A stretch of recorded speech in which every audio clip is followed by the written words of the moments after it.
nunca esquecerei de ti, ó minha terra, berço onde o amor nasceu. És princesa lá da serra, terra dos carinhos meus. Não mais poderei viver longe de ti, tu és a minha adoração. Ó Botucatu, cidade dos meus sonhos, terra do meu coração. Ó Botucatu, cidade dos meus sonhos, terra do meu coração. E aqui comigo o Dari, né? Dari, que saiu aqui de Vitoriana, do distrito de Vitoriana, nasceu em Vitoriana, né? Foi para São Manuel, voltou para Botucatu. Como é que é essa história aí, Dari? Meus cumprimentos, primeiramente, ao Caro Repórter, meus cumprimentos aos telespectadores, e é um prazer, uma enorme satisfação. Primeiro por estar em Botucatu, viu? A minha terra, aqui que demos os primeiros passos, né? E o outro motivo é estarmos aqui num reduto ferroviário, né? Eu que também trilhei pela ferrovia, isso é um motivo de grande contentamento, né? De fato, eu sou aí de Vitoriana. Aliás, Vitoriana era um ponto de referência, né? Eu nasci ali numa fazenda chamada Graminha. Nessa fazenda só tinha uma casa, né? Que era a nossa casa. Uma casa de barro, uma casa sem luz, sem água, sem qualquer benefício, né? De quem que era a fazenda Graminha? Quem que eram os patrões de vocês lá? A fazenda ali era dos Barros, né? Eu não me lembro se era do pai do ex-governador Adhemar de Barros ou se era dos irmãos, né? Mas era dos Barros, que depois que eu lembro quando o pai de Adhemar faleceu, e ficaram o doutor Adhemar de Barros, tinha mais um irmão chamado Geraldo, Oswaldo, e o Antônio de Barros, que foi o pai do Reinaldo de Barros, que foi prefeito, candidato a governador do estado de São Paulo, em 1982, e que tem ainda a fazenda Conceição, vizinha dessa fazenda Redenção, né? E quando você fala em que tinha só uma casinha lá, vocês residiam lá, toda a sua família. O seu pai, o que fazia dentro dessa fazenda Graminhas? Meu pai era cortador de lenha nessa ocasião, né? Cortava lenha, minha mãe tomava conta, eu que tinha 6, 7, 8 meses, e minha irmã que tinha 2 anos de idade, né? Família de quantos irmãos? Só eu e minha irmã, só. Dali ficamos um tempo e fomos para São Manuel. Depois de São Manuel, com 3, 4 anos de idade, me lembro muito bem que foi na Segunda Guerra Mundial. Você vai perguntar, mas como que você lembra muito bem se ficou 3, 4 anos? É que eu tenho plena lembrança que tem uma coisa marcante aí, foi a Segunda Guerra Mundial. A Segunda Guerra Mundial faltaram os pães, né? E toda criança gosta, né? E eu tenho uma profunda lembrança disso. Com 3 anos de idade você lembrava que faltava pão lá. E como que demorou muito tempo isso ou foi rapidamente que voltou ao normal? Não, durou meses e meses, né? E nós ficávamos lá numa casa dos nossos avós, por parte de minha mãe. E nós tínhamos um outro grande problema ali o tio Bonomi, esse tio que me trouxe para a ferrovia. Ele foi servir, né, na Segunda Guerra Mundial e foi para o Rio de Janeiro, onde ficou 6 meses em instruções militares, e na véspera do embarque terminou a Guerra Mundial, né? Então nós tínhamos esse problema emocional, né? Mais por parte dos avós e da minha mãe, né? Porque eu pequeno não tinha ainda a sensibilidade, né, para mensurar isso aí, mas ficou na lembrança porque era o comentário de dia e noite, né? Aí o senhor foi para São Manuel, o senhor ficou por volta de quanto tempo lá e retornou aqui a Botucatu só para os estudos? São Manuel com 12 anos de idade, até os 12 anos, né, fiz o primário. Naquela ocasião nós tínhamos até o 5º ano. Do 5º você era submetido ao exame de admissão para fazer o ginasial, e eu, por infelicidade, não passei na eliminatória, que era português, E por sorte, depois de 2, 3 dias dessa eliminação, esteve lá em São Manuel esse tio, Antônio Bonomi, que é de Botucatu, que além de tio é meu grande amigo, e perguntando o que eu estava fazendo, eu falei, olha, eu fui reprovado. Aí ele disse, daqui 15 dias nós temos aí um exame na ferrovia, e você vai para lá fazer esse exame. Se veja bem, se esse tio não comparecesse, não aparecesse, não surgisse aquele dia, talvez a minha estrada teria tomado outros rumos, né? É aquela história do cavalo arriado, né? Passou o cavalo arriado, tem que montar. Tem que montar. Ele passa e não sabe quando vem o segundo, né? Daí vim para Botucatu, fiz esse exame, fui aprovado e ingressei na escola de telegrafista aqui em Botucatu, que era um dos bons serviços, dos bons trabalhos, muito conceituado, né? E naquela ocasião o ferroviário era funcionário público. E nós, com 12 anos, cursamos até os 14 e pouco. Fui aprovado telegrafista, e aí esperamos 6 meses a nomeação, o que deu-se em 58, com 14 anos e meio. E eu fui designado para assumir a função de telegrafista em Presidente Prudente, uma cidade distante de 500 quilômetros da minha origem. Com 14 anos e meio, o que o senhor pensa dessa nova lei, então, aqui, que a criançada não pode mais trabalhar? O senhor sofreu por isso, por entrar aos 12 anos e sair aos 14 anos e meio?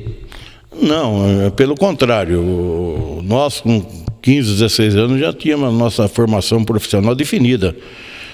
Nós tivemos sorte de não existir naquela época a escravidão infantil. Então, com 17, 18 anos, nós já sabíamos o que queríamos da vida. E nós éramos também a esperança da ferrovia, a renovação da ferrovia. Eu assumi no dia 18 de agosto de 1958 essa função de telegrafista, e ainda chegando a uma cidade para ser útil àquela população. Eu fui importado por Presidente Prudente para receber e transmitir telegramas de toda aquela população. Então, com 14 anos e meio, é um momento de muita alegria, um momento assim de satisfação, é uma honra, né? Com 14 anos e meio estar servindo isso aí. E fiquei lá até meus 21 anos e meio para 22, exercendo essa função. Presidente Prudente foi uma cidade que me acolheu muito bem, e também eu modifiquei muito nesses anos, porque eu saí de São Manuel, uma cidade assim conservadora, que nós não conhecíamos muita coisa, né? E São Manuel era uma cidade que você tinha um lazer no dia de domingo, até as 9 horas da noite, que seria no Coreto, né? Na praça, né? No Coreto, no Jardim. Até que horas? Até 9 horas da noite, 9h30, né? E nós vimos... Botucatu também não era diferente, era mais ou menos assim, né? Uma cidade mais provinciana do que Presidente Prudente, né? Botucatu era uma cidade também conservadora. Botucatu sempre foi uma cidade culta, já era uma grande, dentro do estado de São Paulo, uma das grandes cidades que liderava a cultura em todos os aspectos. Isso era comentado, inclusive, em Presidente Prudente, que, pelo contrário de Botucatu de São Manuel, 11 horas, meia-noite, ainda era cedo em Prudente. Um dos motivos era o calor, temperatura alta, e nós ficávamos, né, até 9, 10, 11 horas, meia-noite. Lá não tinha esse preconceito, né?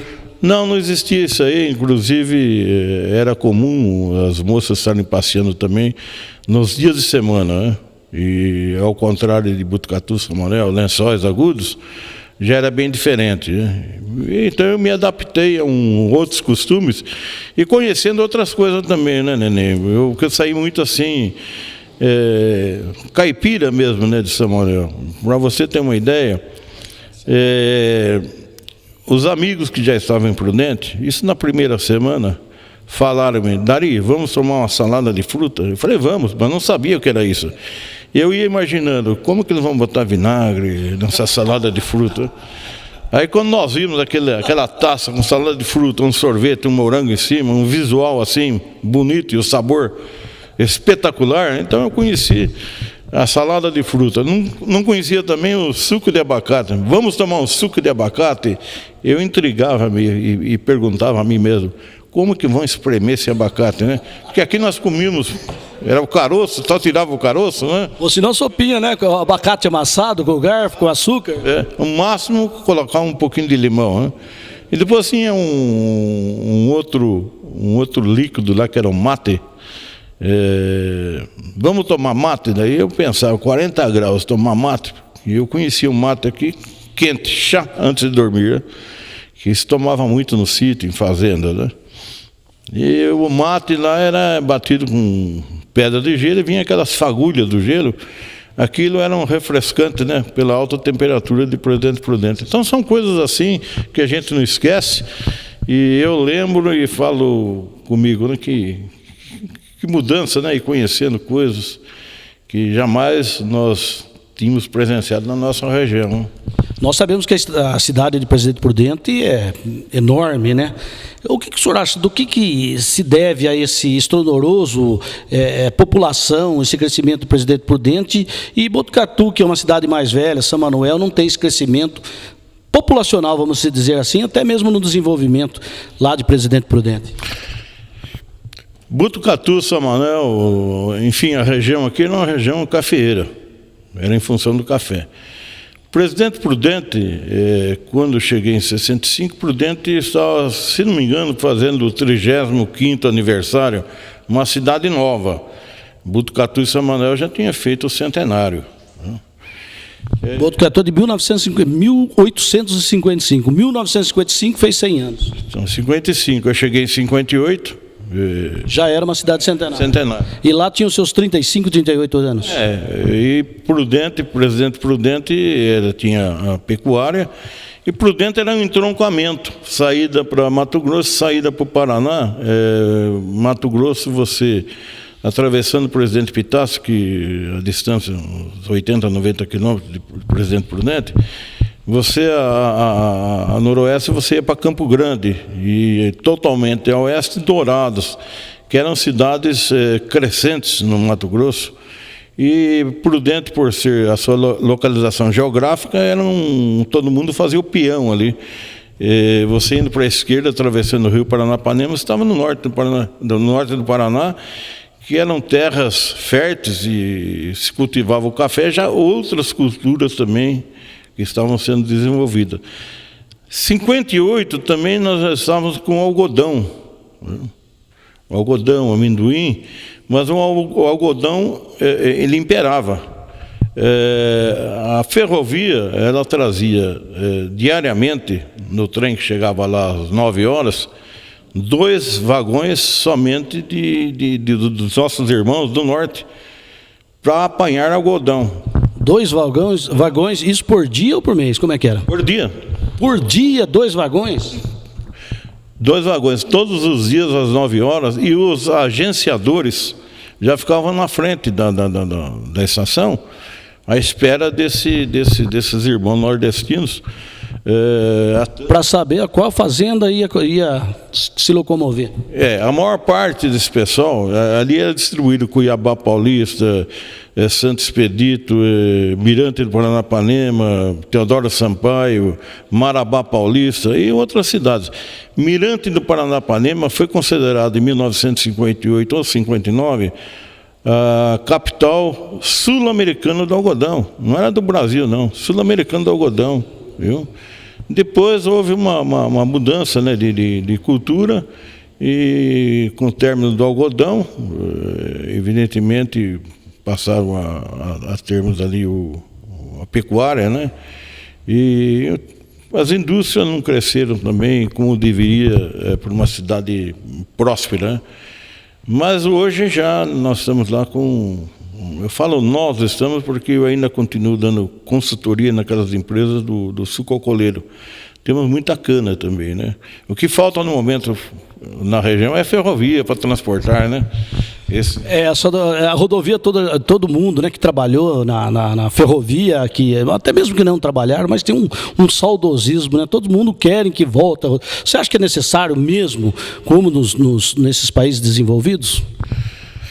Não, o saudosismo ferroviário em relação à ferrovia, porque nós começamos criança, com 12 anos.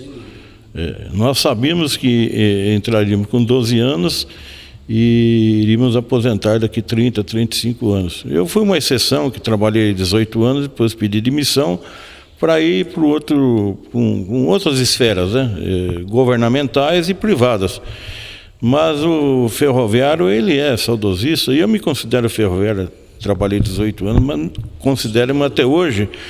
Dificilmente eu falo as outras funções que eu tenho, né? Eu digo, eu fui ferroviário, e esse saudosismo, quando chegar a uma cidade, fazer o reconhecimento novamente dessa ação, para fazer uma comparação que era e como é hoje, dá uma tristeza muito profunda, né? Porque tudo evoluiu. Se você for hoje num hospital, esse hospital evoluiu. Se você for numa estação rodoviária, não só a rodoviária, naquela época não existia, mas os ônibus também evoluíram. Só a ferrovia que voltou para trás, né? Porque quando a instalação das fábricas de veículos aqui no Brasil, houve um acordo, não divulgado, mas houve, né? Mais ou menos o seguinte, né? Chegou aqui o alemão e o americano, falou: Juscelino, nós vamos colocar aqui a fábrica de automóvel. O Juscelino disse assim: ótimo, fico muito contente. Aí diz lá o americano e o alemão: só que tem uma coisa, hein, Juscelino? Ele falou: pode ter uma, duas, três coisas. O que é? Ele falou: você sabe, né, Juscelino? Eu já entendi sua mensagem, deixa comigo.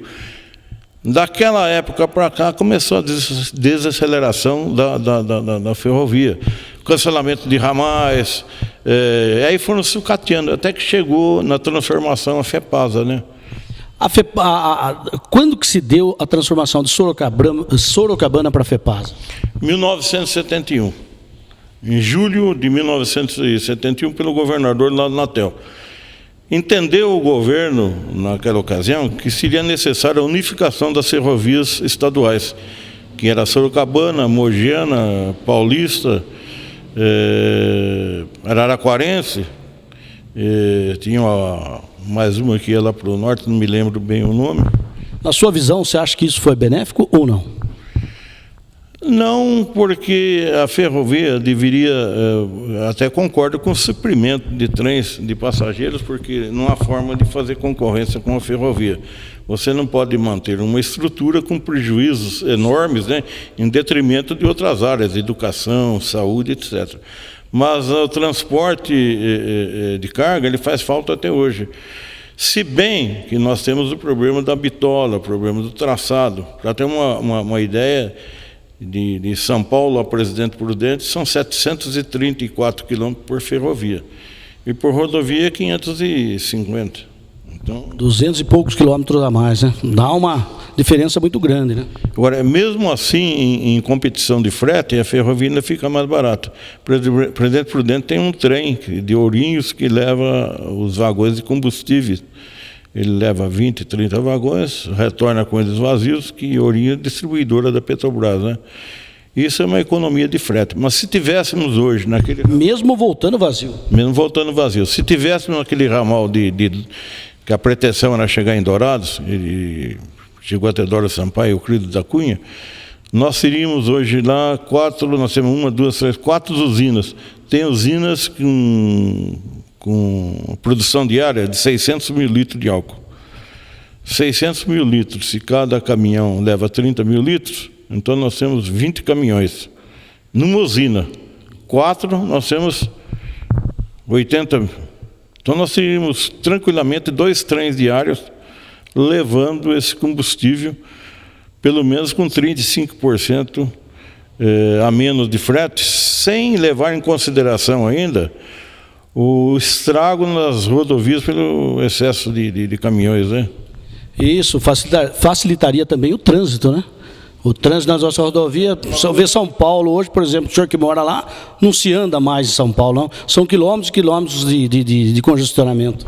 Uma coisa vai puxando a outra, né? O trânsito, o que facilitaria também, não íamos precisar de tantas pistas duplas, né? Mas isso foi aquela política, né, que hoje, para voltar atrás, precisa começar tudo do zero. Não há forma de você ter esse leito, né, de linha, porque seria assim uma ameaça, seria um risco muito grande na qualidade, né, em função dos acidentes que aconteceriam, né? Mas, Ari, vamos voltar lá no Presidente Prudente, a cidade que você falou que era iluminada, a cidade que você falou que era totalmente diferente aqui de Botucatu e São Manuel. Depois de lá, você foi para Teodoro Sampaio, né? Por que você foi a Teodoro Sampaio? Que eu vejo que quando você fala Teodoro Sampaio, brilha os seus olhos. Qual é o motivo? Teodoro Sampaio, eu fui, em 1960, eu fui suprir a ausência do chefe de estação, que foi a eleição para presidente da República.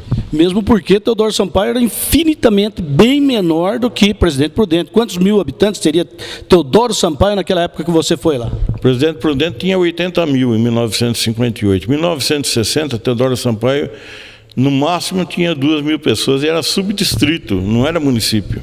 E o que você pensou? Sair de Presidente Prudente e ir até Teodoro Sampaio. O que passou pela sua cabeça? O ferroviário, ele era uma pessoa com comprometimento 100%. Eu fui escalado para suprir a ausência do chefe e outras pessoas da estação que iam fazer o seu compromisso cívico, que era votar na eleição de 1960, quando foi eleito o senhor Jânio Quadros. Concorreram àquela eleição o doutor Ademar de Barro e o Marechal Lotos.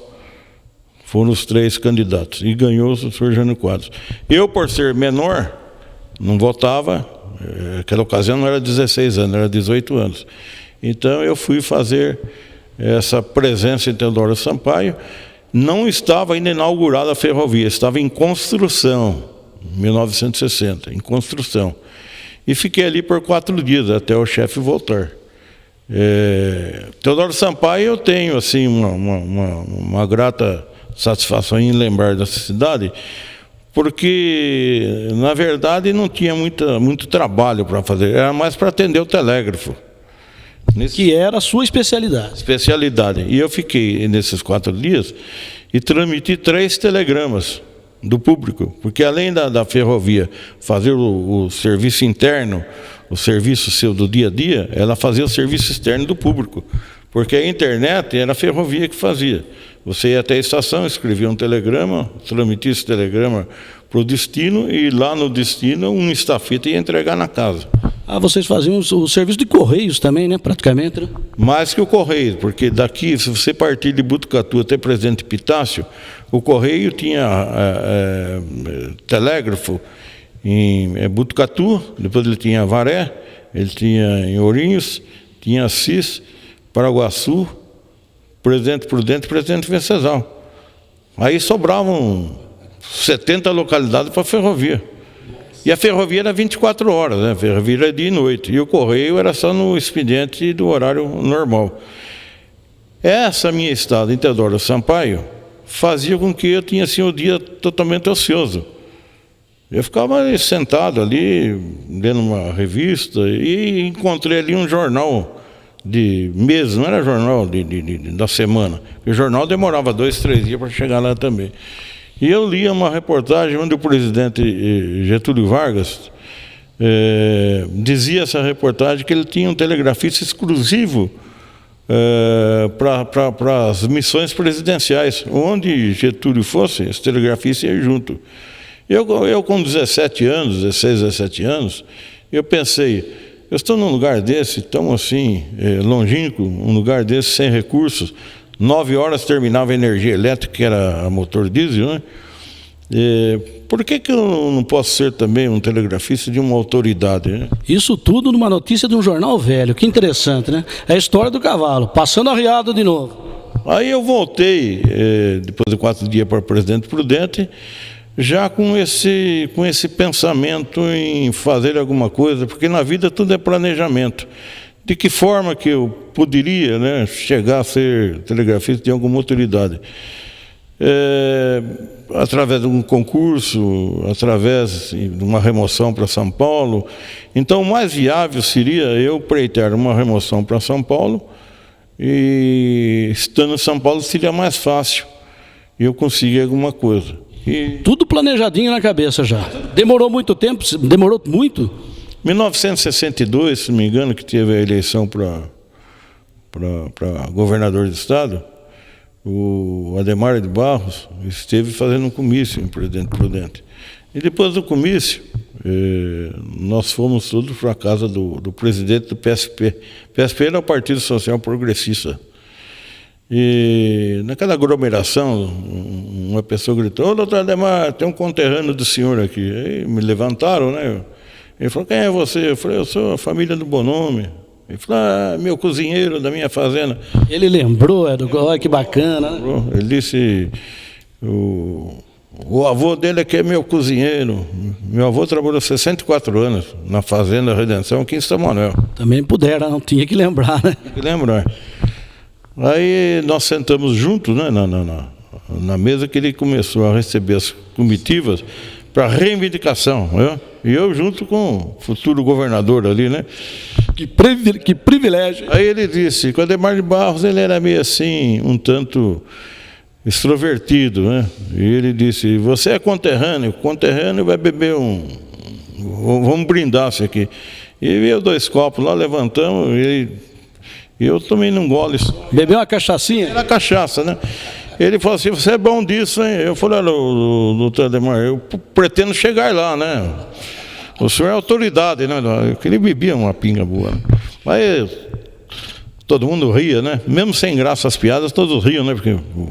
agradar o governador. Aí depois ele disse: o que você pretende? Eu falei: doutor, eu pretendo, o senhor ganhando eleição, me levar, transferir para São Paulo, porque eu estou com dificuldade.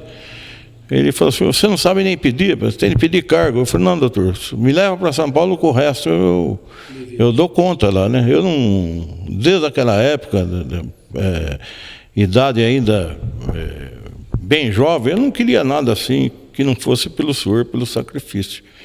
Ele disse: você já está em São Paulo porque eu já ganhei a eleição.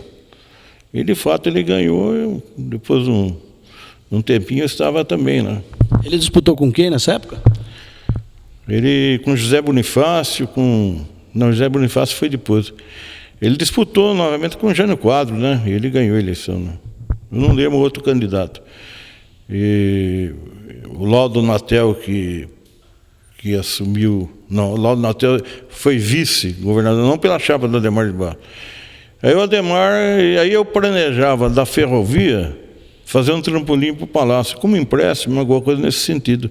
E quando estavam tratando desse assunto, por minha infelicidade, eu levantei um dia e vi a manchete: Ademar de Barros foi para o exílio, né? Isso foi em 1966, por aí. Então esse sonho, né, ali ele acabou, naquele dia, né?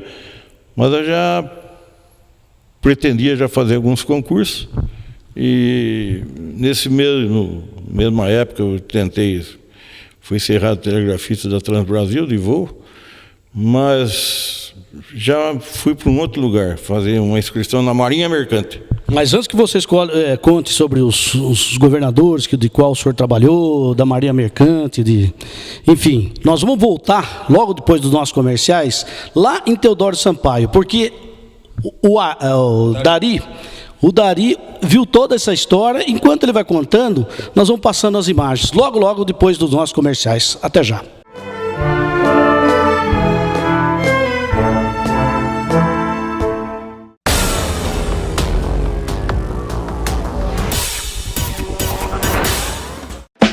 Preste atenção no que eu tenho pra falar.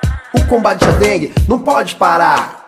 É hora de você aproveitar o tempo seco para limpar os terrenos baldios, retirar os entulhos, pneus velhos, garrafas vazias e todas as vasilhas que possam juntar água da chuva. Assim você destrói os ovos dos mosquitos da dengue. Se ligou? E quando voltará a chover, os mosquitos não vão nascer. Aí, meu irmão, prestou atenção no quê? No que eu acabei de dizer? Pode crer! Dengue. Essa luta não pode parar. O esporte tem vez aqui na TV Alfa. Nivaldo Ceará apresenta o Alfa Esporte, com um resumo das principais notícias do esporte em Botucatu e região. Alfa Esporte, toda terça aqui na TV Alfa. Sonhar é bom.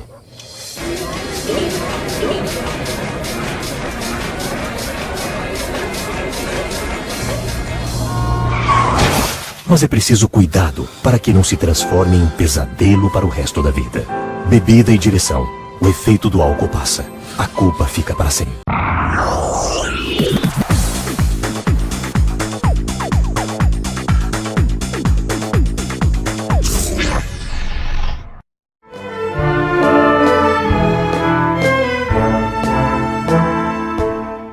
voltando com o nosso programa Memórias Botucatu, com esse papo gostoso aqui com o Dari Bonomi, né? Dari, e nós terminamos o nosso primeiro bloco, né? Falando lá da estação de Teodoro Sampaio, né? E você viu aquilo lá crescer, você chegou antes da inauguração da estação, né, Dari? Em 1960 estavam construindo a ferrovia. Em 61 foi a inauguração, e eu estive na inauguração. Porque para o trem percorrer 4 estações para chegar em Teodoro Sampaio, ele chegava até uma estação chamada-se Engenheiro Murgeon. Enquanto ele vai contando essas histórias, eu pedia para a Dani aí, passando as imagens da inauguração, de quantas e quanta gente lá nesse dia. Exatamente. E aí o que acontecia? Precisou ser destacado nessas 4 estações alguém para receber o trem. Então nós tínhamos Mirante Paranapanema, o trem, ali era o destino final. Na inauguração veio o Astunui, São João, Engenheiro Vera e depois Teodoro Sampaio. Então cada lugar desse ficou um telegrafista. E nós fomos também de jipe. Aí não tinha trem ainda? Tinha trem. No outro dia que era a inauguração, nesse trem já desceu o funcionário que ia ser o chefe de estação. E eu já entrei nesse trem e fui para Teodoro Sampaio na inauguração. Chegou com o trem lá, que legal. Cheguei com o trem, surpreendido por uma grande festa, a banda de Presidente Venceslau, todas as autoridades da região. Foi um festão. Eu fiquei por uns 40 minutos, porque eu retornei com esse trem, que ele voltava dali para Presidente Prudente. E temos fotos, né, que vocês está passando nesse momento. As recordações, quer dizer, uma relíquia, né, ter esses documentos, né. Teodoro Sampaio foi marcante, né, por esse motivo. Depois de 40 e poucos anos, eu retorno a Teodoro Sampaio como consultor numa dessas usinas do suco alcooleiro. E uma pessoa em Teodoro Sampaio disse-me: Dari, veio conhecer Teodoro? Falei, não, já conheço a cidade quando tinha 1.000 e poucos habitantes, era distrito, não era cidade. Mas o que você fazia? Eu falei, eu fui aqui, fui telegrafista, ferroviário. Ele disse, a Secretaria de Cultura estava precisando de um depoimento de ferroviários, já escreveram a história e não encontraram depoimento, alguém que desse depoimento. Não encontrou ninguém da época que trabalhou ali? Ninguém. Conheceu, parece, descendentes de ferroviários, mas que não tinham assim, a história inédita para contar, que seriam os detalhes, né? Isso foi em que ano, mais ou menos? Foi ano retrasado. Aí eu fui lá, conversei com o prefeito, conversei com a Secretaria de Cultura e marcaram para fazer uma palestra pela Fundação Paulo Souza, onde todos os alunos foram conhecer o telégrafo e conhecer também a história. Tem um vídeo gravado sobre essa passagem em Teodoro Sampaio, e foi um motivo também de muita alegria, né? Depois de 52 anos você voltar num lugar, porque dizia a história de Teodoro Sampaio que o primeiro meio de comunicação foi implantado no ano tal, que foi o telefone. Eu falei, não, vocês tiveram um outro, que é o telégrafo. Eles não sabiam que era o telégrafo. Na qual o senhor participou ativamente. Participei, então era a história viva, não é a história contada que alguém me disse, que alguém disse para o José, que o José disse para mim. É a história que eu vivi. Que contribuição para a história deles, hein? Eles nem imaginavam isso. Não imaginava. Aí eu também, como depois que eu fui para o Palácio do Governo, até nós não chegamos a essa história ainda, e nesse evento em Teodoro Sampaio eu levei uma mensagem do Dr. Laudo Natel, levei do Dr. Furi, do Dr. Paulo Maluf, enfim, desses governadores com quem eu servi como telegrafista no Palácio do Governo. Até foi um momento de fazer com que a história fosse aplaudida por essas autoridades, porque o Brasil, nós somos pobres disso. Até queria parabenizá-lo por esse seu programa, de resgatar a memória disso. São poucas as pessoas que se interessam por isso, né? E isso a profunda cultura, é conhecer a história, né? Porque existe hoje porque existiu ontem, né? E nós não podemos nunca desprezar isso, né, Nenê? Jamais. E no final nós vamos contar uma história bonita aí. Daí, desse evento, em Teodoro Sampaio, eu continuo fazendo minhas consultorias, né? Cada 2, 3 meses estou nas usinas. E Teodoro Sampaio é uma cidade assim grata porque houve esses fatos marcantes, né? Até determinantes, porque dali que eu li aquele pedaço do jornal. E depois, em 1968, 69, que eu fiz a inscrição para a Marinha, eu fiz um concurso também no governo do estado, e eis que sou destacado para o Palácio do Governo, né? Então, Conseguiu o seu objetivo, conseguiu o seu grande sonho. E daí? aí eu entrei no Palácio. Foi aquilo que você esperava? Não? Foi aquilo que eu esperava, porque eu queria ser telegrafista de um órgão maior, né? Agora me conta a história. Ser telegrafista, lógico, de um governo é uma popularidade é uma posição muito importante. Mas o senhor falava que nos bastidores que até quando eles viajavam a passeio levava o telegrafista? Não a passeio. A comitiva governamental viajava constantemente para o interior, até outros lugares, daí estritamente é serviço, né? Então ia uma equipe de comunicação, porque havia dificuldade, né? O telefone, o DDD mesmo, a implantação dele foi em 1978, 82, 85, Paraguaçu Paulista, aquela região, não tinha DDD ainda. 85. 1985, a evolução toda, não tinha DDD? Em Paraguaçu Paulista, Coatá, foram as últimas cidades do estado de São Paulo a ser implantado esse sistema, né? E o Paraná é um estado que saiu na frente nas telecomunicações. Para ter uma ideia, Maringá foi a primeira cidade a ter o DDI, descagem direta internacional, né? Que foi em 1977, 78, né? Dando essa grande dificuldade de comunicações, então a comitiva tinha uma C14, uma Chevrolet que tinha todos os meios de comunicação da época, né? A rádio. E era rápido isso? Como que era vinha, por exemplo, de São Paulo. Quantos minutos você já recebiam essas mensagens? Imediato, 1 minuto, né? Digamos uma mensagem do presidente da República. Ele vinha por o teletipo, por o telex de Brasília, né, para o Palácio, e o Palácio, incontinentemente, já transmitia via telegrafia para a nossa unidade, né? Dali eu passava por rádio para o ajudante de ordem do governador, em 4, 5 minutos tinha a resposta, né? A telegrafia não era que era demorada, o que era demorado são as baldeações. Nós não temos uma comunicação que seja assim, vou mandar um telegrama para Recife, ele vai direto para Recife. E Prudente ele saía para São Paulo ia para o Rio, do Rio ele ia para Recife, de Recife era entregue lá para o Correio para ir para outra cidadezinha. Então essas baldeações iam atrasando o telegrama. Agora a telegrafia, se colocar a telegrafia e a internet hoje ponto a ponto para mandar, eu chego primeiro. Telegrafia chega primeiro do que a internet? Mas qual o motivo?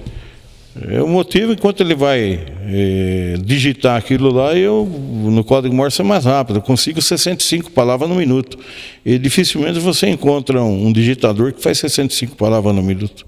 65 palavras, a média de quantas letras, quantas vogais e consoantes? 5 letras, né? 5 letras. Nossa, é bem mais rápido mesmo, não? É bem. Inclusive, nesses países de primeiro mundo, há essa disputa, né? Assim por hobby, né? Eu vejo sempre os Estados Unidos, eu vi outro dia na Alemanha, tem um desafio e não consegue ser mais rápido, né? Começou pelo telégrafo. Depois do telégrafo, qual que foi a sequência disso tudo? Nós temos o telégrafo de 1790, quase perto de 1980. Nós tínhamos o telégrafo óptico, que seria assim por figuras. Então você levava essas figuras numa elevação, digamos uma cruz tinha um significado. Aí o horizonte, que tinha outra elevação, a 15, 20 quilômetros, recebia. E essa cruz, ela mudava as suas vertentes, né? Ela mudava as suas abas. Essa altura de cruz, daqui a pouco essa aqui ia tantos graus à direita, o outro ia perpendicular, formava outra mensagem. Mas era uma demora tremenda, né? Era por desenhos, então? Por desenho, mas era demoradíssimo, não vingava também. E aí criaram o telégrafo de agulhas, que diz aí a história, aí tem um telégrafo de 7 agulhas, para o telégrafo de 3 agulhas, E eu conheço de 2 agulhas, mas não tem nomenclatura nenhuma desse telégrafo. Você pode pesquisar que não aparece nada. É o telégrafo que funcionou na Sorocabana, na Paulista, na Mogiana, na Araraquarense, nas estradas paulistas. Inclusive a Noroeste, que era federal, também usa esse telégrafo de agulha. Já o telégrafo por fita, o telégrafo que é um outro som, ele tinha na Rede Paraná-Santa Catarina, na ferrovia, e alguns lugares do Correio. Já o outro telégrafo espanholeta tinha em outro estado. Então nós tínhamos uma diversificação de telégrafo. E o telégrafo de agulha, que eu acredito, foi o seguinte: com a criação do Código Morse, 1840, por Samuel Morse, alguém que estava usando aquele telégrafo, aquele de 7 agulhas, 7 agulhas era uma intensidade de sinal, eu apertava a letra Z, essa agulha vinha num relógio de A até Z, ela fazia todo esse itinerário e parava no Z. Letra J, ela fazia e parava no J. Então você ia colocando letra por letra. Suponho eu que quando criou-se o Código Morse, que foi por som, adaptaram o de agulha. De agulha é uma coisa simples, de um lado ele é agudo, a agulha bate num lugar que dá um agudo, e do lado contrário é um grave. Então é som. Telegrafia é som e tempo. Então existem muitos tipos de telégrafo. Eu tive a felicidade de conhecer, porque esse sem fio, depois eu fui conhecer o por fio, que era o rádio, já por ondas eletromagnéticas, que foi descoberto depois de muitos anos. Mas a sequência, para resumindo, que eu sei que você tem horário no programa, 1840, cria-se o Código Morse por fio. A primeira mensagem transmitida entre Baltimore e Washington, que é até uma mensagem que muito bem gravada e memorizada, né? O que nos manda Deus? Essa é a mensagem transmitida por Samuel Morse. O que nos manda Deus? A inovação, o que cai naquele momento nas mãos, né, de todo esse povo para encurtar a distância, né, para nós termos agilidade na comunicação. Aí foi a revolução do mundo, foi a comunicação por fio, que deu também um grande avanço já a ferrovia, porque a ferrovia já era nova, mas a ferrovia precisava soltar um trem para outra estação, e eu precisava de alguém a cavalo para ver se o trem chegou. Para me soltar outro, não ia bater na traseira desse, né? E também não podia vir um de outra estação para cá. Com a criação do telégrafo já facilitou. Já o fluxo... O telégrafo foi em que ano? E quem que inventou? Foi Morse? Qual é o nome dele? Samuel Morse. Samuel Philip Morse. 1840. E no Brasil foi implantado quando? 1852, que ele veio para cá com, acho que Dom Pedro que trouxe para o Rio de Janeiro, né? Primeira mensagem também foi lá entre o quartel-general, né? E a um lugar de distância de 10 quilômetros. Isso em 1852. Em 1870 já vem o cabo submarino. O cabo submarino, ele também, ao invés de você usar o fio de forma superior, de forma aérea, já criou-se o submarino, que em 1874, 1878 já ligou o continente. Então, mas explica melhor, como que é esse cabo submarino? O cabo submarino, eu fico imaginando que desafio grande, porque a criação naquela época, num material que não corroesse no fundo do mar, e você ter que soltar, digamos, isso aqui até Portugal, né? Soltar esse cabo. Era um cabo literalmente por dentro do mar, por baixo do mar, no fundo do mar. Fundo do mar. O que mais existe hoje não é via satélite. Hoje o que mais existe de internet são esses cabos. Só que hoje é fibra. Continua ainda pelo fundo do mar? Continua, e foi inaugurado agora o ano passado, um para Ilhas Canárias, lá que vai para a África, depois vai para a Europa. O que mais trafega em mensagem são os cabos submarinos. E eu que pensei que sempre fosse por satélite. Não, tem satélite também, mas as mensagens como de internet, né, Mas entre continentes são cabos submarinos. Depois, evidentemente, ele vai passar por algum satélite, vai passar por sistema de micro-ondas.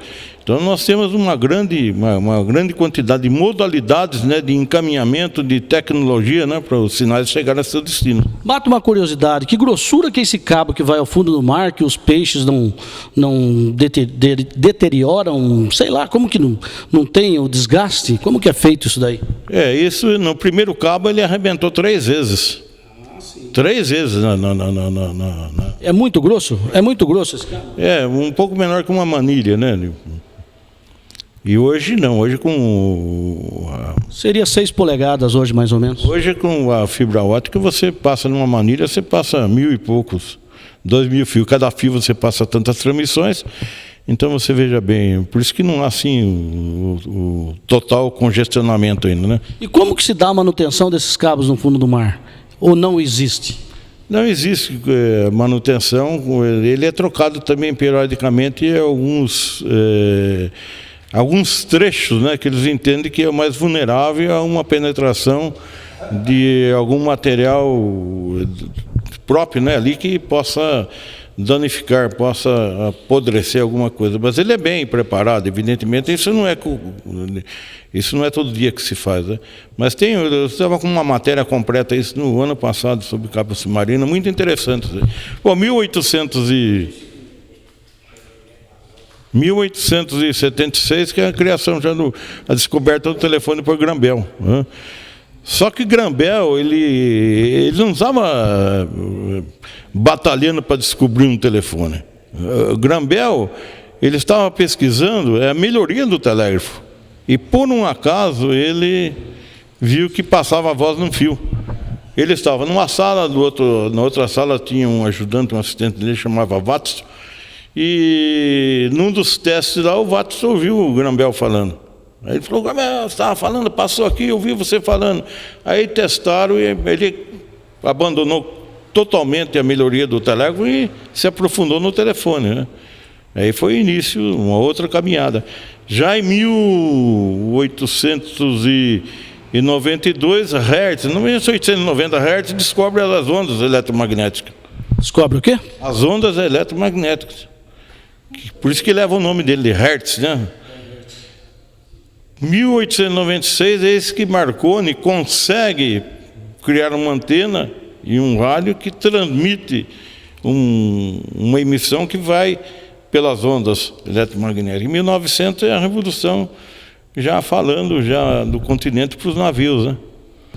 Você viveu com muitos governadores, né? Qual daqueles que mais lhe chamou a atenção pelas realizações ou por outros motivos? Politicamente, Nenê, a gente quase que não analisa porque a gente é um mero funcionário, não, servidor. Eu, como cidadão, poderia fazer uma análise de cada um, mas eu prefiro falar como funcionário, né? Todos eles têm o seu valor. Todos os governadores que passaram antes, né, da abertura política, e os que vieram depois, né, Franco Montoro, Horácio Garcia, Fleury, Paulo Egídio foi bem antes, né? Todos eles tiveram os seus momentos de glória, todos eles tiveram os seus trabalhos, né? No governo, antes da abertura, eu posso destacar aí o Laudo Natel, foi um grande governador, fez grandes realizações. Para nós funcionários, o melhor governador que foi para nós funcionários, né, foi Franco Montoro.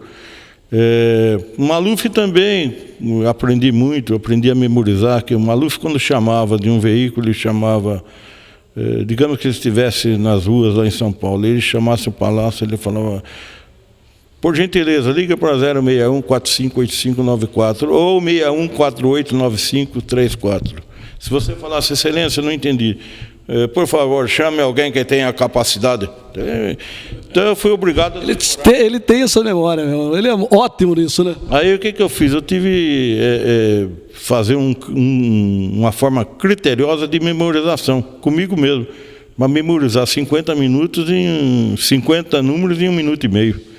Hoje eu fiz um teste aí, faz uns dias, eu estou conseguindo só 30 em 1 minuto e meio. Mas eu conseguia 50, porque você não podia pedir repetição, né? Então todos eles tinham uma exigência, essa exigência foi por bem da gente, foi para capacitação nossa também, né? Você que viveu no telégrafo, sua vida foi telégrafo, você tem um sonho, né? Sempre sonhou com isso, brilha os olhos quando você fala em telégrafo, se orgulha, né? Por ter nascido no telégrafo, ser telegrafista. Quais as mensagens que mais te marcou? Que veio muitas e muitas mensagens, né? Do mundo todo. Qual delas que nunca mais você esquece? Bom, as mensagens da ferrovia, as mensagens do público, é aquela do dia a dia, né? Ou felicitações, alegria ou tristeza, falecimentos, né? Isso era um cotidiano. Agora, as mensagens internacionais, nós recebimos também, não na ferrovia. Nós fazíamos um trabalho para as rádios de difusão. Nós recebemos da France Press, da UPI, da Asapress, da Hans, agência TASS, que é soviética, nós recebíamos por código Morse e já passávamos para o locutor da rádio fazer o grande jornal, né? São várias notícias, porque a notícia não vinha numa sessão só. Eles ficaram sempre esperando de vocês uma grande notícia para poder publicar nos jornais, rádios ou televisão e assim por diante. Televisão não, porque Presidente Prudente não existia no canal de televisão, mas somente em rádio, né? Não era FM, só AM. A notícia de 1963, 23 de novembro de 63, assassinato de John Kennedy. Essa notícia chegou em 3 minutos e meio ao Presidente Prudente. Nós saímos antes da edição das rádios de São Paulo, porque eu recebi direto da Night Press. E eles receberam por teletipo, num horário já específico, tanto nós como Marília. Marília também foi o Dalmácio Jordão. Dalmácio Jordão foi o repórter S por 16 anos, depois de Heron. Ele era de Marília? Ele era de Marília, eu estou em São Paulo, converso com ele pelo Facebook. E ele deu notícia antes também do assassinato. Entre os estampidos de Dallas, né, que foi às 16 para perto de 17 horas nos Estados Unidos, depois de 3 minutos e meio nós estávamos noticiando isso aí, né? Antes até mesmo dos grandes centros, São Paulo, Rio de Janeiro, né? Exatamente, Prudente e Marília saiu da frente. Nossa. Tudo por causa desse outro recurso. Que eu recebia direto, né? Existia a figura do telegrafista. E outras rádios, como a de Botucatu, ele copiava o jornal das outras emissoras de São Paulo, né? Ele escutava para depois fazer aqui, né? Gravava e formava o jornal local. Essa foi uma das notícias. A outra notícia, bom, a de Vietnã foram 13, 14 anos, né, de notícia. Então você, até hoje, está soando sempre no ouvido, quando se pensa em telegrafo, Saigon urgente, né? Saigon urgente. Já lembra. Mais uma baixa americana, né? Aí já vinha lá aquelas armadilhas, né? Já perecia ali 30, 40 americanos.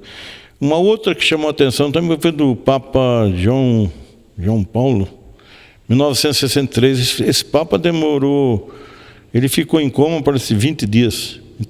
Toda a sessão vinha notícia. Vaticano urgente, né? Entra no 12º dia, né, o estado de coma de sua santidade. Do lado de fora, na Praça São Pedro, os fiéis oram por sua santidade, né? Então isso ficou gravado. Nunca mais esquece. Nunca mais esquece. A morte de Carlos Chessman. Carlos Chessman foi bandido da Luz Vermelha americano, formou-se jornalista, formou-se advogado dentro do presídio, escreveu vários livros e fazia sua defesa. Evidentemente tinha uma advogada que era sua assistente, e ele conseguiu adiar por 5, 6 vezes a sua execução, né? Até que um dia aconteceu, né? Agora, nosso programa é bastante curto, estamos chegando ao final. Para quem vislumbrou a possibilidade de um celular, falava lá para as autoridades, para os governadores, para os seus pares ali, você já previa que existiria o celular. E agora, depois da internet, o que você acha que poderá vir? O mundo é imprevisível. Como a gente é um apaixonado, eu sou um rádio amador também, tenho minha estação de radiocomunicação aqui em Água Santa Bárbara, onde também resido, e nós falamos com o mundo todo pelo rádio. Agora, em termos de prever o futuro nas telecomunicações, eu daria o apogeu, o máximo, o clímax é esse celular, o último modelo? Não, vai vir mais coisas aí. Nós não vamos precisar isso dentro de anos, de equipamento nenhum. Não vai usar mais celular, mais nada? Como que vai se comunicar? Aí eu mesmo vou transmitir para você. Vamos usar a nossa tecnologia que está no nosso, a nossa energia, o nosso cérebro, tudo isso que está dentro de nós e nós não conhecemos, né? Outro dia perguntaram para mim, Dari, o que você acha que deve aparecer na Terra? Não, está tudo na Terra. Você quer na questão de saúde? Está por aí. Falta a gente descobrir. Vamos, Deus já colocou tudo na Terra para. Então nós precisamos encontrar onde estão e coordenar tudo isso aí. Essa mensagem eu vou pensar e transmitir para você. Você me perguntaria, mas você não gosta daquele fulano, que mensagem você vai mandar? Eu falei, só as coisas boas, porque eu vou ter um bloqueador. Não adianta eu olhar a mulher e ter um outro pensamento, que ele não vai. Ele vai ser bloqueado. O próprio receptor já vai ter um bloqueio. Não só... Você vai emitir, né, numa determinada faixa que, se ela não acompanhar de bons fluidos também, isso aí, vai influenciar na recepção. Não vai... Eu não vou atacar a moralidade, enfim, fazer alguma coisa que constrange, entendeu? Isso é ponto pacífico, nós vamos chegar lá. Quantos anos? Não sei, 50 anos, 60, 70, nós vamos chegar. Não fica nisso aqui. Tá aí, vocês gostaram da história do seu Dari Bonomi? O senhor queria fazer uma homenagem ao Bonomi? Pode fazer. Os primeiros passos, o berço foi aqui em Botucatu, e eu devo muito ao Antônio Bonomi, que é meu tio, que trouxe, né, para eu fazer os primeiros testes na ferrovia, onde depois fui aprovado para fazer o curso. Então, na minha trajetória, nos degraus da escada aí, meu tio que colocou, né, deu as mãos aí, e está aqui assistindo essa reportagem. Queria agradecê-lo, como um amigo Fraga também, que está aí, que foi uma pessoa que a gente conviveu nos anos de 1956 juntos, né? Então, uma satisfação muito grande. Agradeço muito essa oportunidade de estarmos aqui. Quem sabe um dia eu venha falar das comunicações de 2001 para frente, que nós não falamos, né? Não falamos ainda sobre o LTE, não falamos sobre o UTM, nem o GPRS, que são atribuídos a celular. Vamos ver se um dia a gente continua essa conversa. E falar também sobre a comunicação dos anos 60 de Botucatu. Uma coisa, eu acho que é importante. Falar o que era Botucatu nos anos 60. Tá aí, vocês gostaram dessa entrevista? Um papo gostoso com Dari Bonomi Avanzi, que saiu aqui de Vitoriana para o mundo. Até a próxima quinta-feira com mais outra história para vocês. Muito obrigado. Tchau. Nunca esquecerei de ti, ó minha terra, berço onde o amor nasceu. És princesa lá da serra, terra dos carinhos meus. Não mais poderei viver longe de ti, tu és a minha adoração. Ó Botucatu, cidade dos meus sonhos, terra do meu coração. Ó Botucatu, cidade dos meus sonhos, terra do meu coração.